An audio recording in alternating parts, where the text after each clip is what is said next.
The Frog Who Wanted to Be a Singer. A funny cartoon story, full version. In Scene 1, The Dream in the Pond. In a quiet green forest, there was a small pond full of fish, insects, and lilies. And in that pond lived a little frog named Fred. But Fred wasn't like other frogs. While his friends were happy catching flies and swimming all day, Fred had a big dream. He wanted to become the greatest singer in the world. Every morning, Fred jumped onto his favorite rock, puffed out his chest, and sang at the top of his lungs. "Ribbit, ribbit! The stage is mine!" His croaky voice echoed through the trees, waking up the ducks, the fish, and even the sleepy turtle, Mr. Timmy. The ducks laughed. The fish rolled their eyes.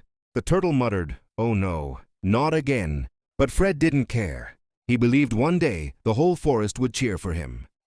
Scene 2, The Forest Talent Show. One sunny morning, posters appeared all around the pond. "For the Great Forest Talent Show, tonight at sunset." Fred's eyes sparkled. "This is it," he shouted. "My big break." He ran to his reflection in the pond, adjusted his voice, or at least tried to, and began practicing. "Ribbit, ribbit, ribbit!" A fly buzzed past and said, "You sound like a broken trumpet." Fred smiled proudly. "Perfect. That means I'm unique." When evening came, animals from all over the forest gathered. Owls, squirrels, rabbits, and even a bear sat in the audience, waiting for the show to start. Scene 3, Fred Takes the Stage. The stage was made of wooden logs and flowers, glowing with fireflies as lights.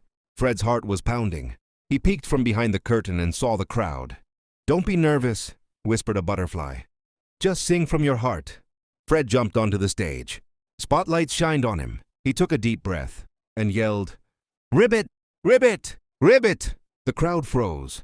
Then suddenly everyone burst out laughing. Even the bear was rolling on the ground. Fred blinked in surprise, then smiled proudly. "At least they're listening," he said to himself. Scene 4, The Unexpected Fame. The next morning, Fred woke up to find animals surrounding his pond. "Are you the frog who sang last night?" asked a squirrel. "Can you do it again?" giggled a rabbit. Fred jumped on his rock and sang again, louder this time. Soon, everyone was clapping and laughing joyfully. Fred had become the most famous frog in the forest. He wasn't the best singer, but he was the happiest performer of them all. Scene 5, The Lesson. As the sun set, Fred looked at the sky and smiled. He realized something important. You don't have to be perfect to shine. You just have to be yourself. The wind blew softly, the pond shimmered, and Fred sang one last time before bedtime. "Ribbit, and good night." Mood and style for animation prompt. 3D cartoon animation, bright colors, Pixar-style forest setting,